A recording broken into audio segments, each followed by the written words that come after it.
गोवर्धन की कहानी। कृष्ण और इंद्रदेव। बहुत समय पहले की बात है। वृंदावन नाम के एक सुंदर गांव में, जहां गायें चरती थीं और नदियां बहती थीं, एक नटखट बालक रहता था जिसका नाम कृष्ण था। वह अपने गांव और अपने पशुओं से बहुत प्यार करता था। वृंदावन के लोग हर साल एक बड़े देवता इंद्रदेव की पूजा करते थे। उनका मानना था कि इंद्रदेव ही बारिश लाते हैं, जिससे उनकी फसलें उगती हैं और उनकी गायों को घास मिलती है। एक दिन कृष्ण ने देखा कि सभी गांव वाले इंद्रदेव की पूजा की तैयारी कर रहे हैं।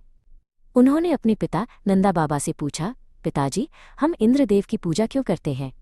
हमें तो गोवर्धन पर्वत और अपनी गायों का सम्मान करना चाहिए, जो हमें भोजन और जीवन देते हैं।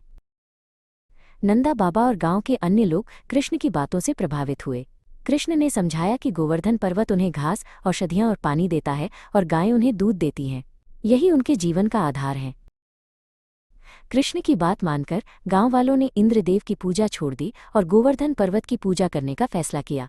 उन्होंने गोवर्धन पर्वत के चारों ओर स्वादिष्ट भोजन और मिठाइयां रखीं। जब इंद्रदेव ने देखा कि वृंदावन के लोगों ने उनकी पूजा नहीं की, तो वे बहुत क्रोधित हुए। उन्होंने तय किया कि वे वृंदावन को सबक सिखाएंगे। इंद्रदेव ने वृंदावन पर भयंकर बारिश और तूफान भेज दिया।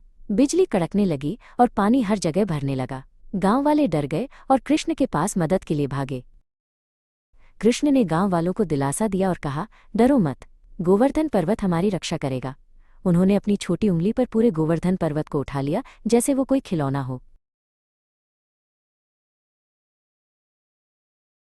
7 दिनों और 7 रातों तक कृष्ण ने गोवर्धन पर्वत को अपनी उंगली पर उठाए रखा, जिससे गांव वाले और उनके पशु बारिश और तूफान से सुरक्षित रहे।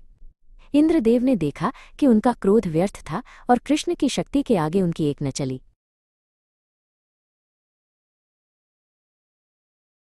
इंद्रदेव को अपनी गलती का एहसास हुआ और उन्होंने कृष्ण से क्षमा मांगी। तब से वृंदावन के लोग हर साल गोवर्धन पूजा का त्योहार मनाते हैं, कृष्ण को धन्यवाद देने और गोवर्धन पर्वत के महत्व को याद करने के लिए।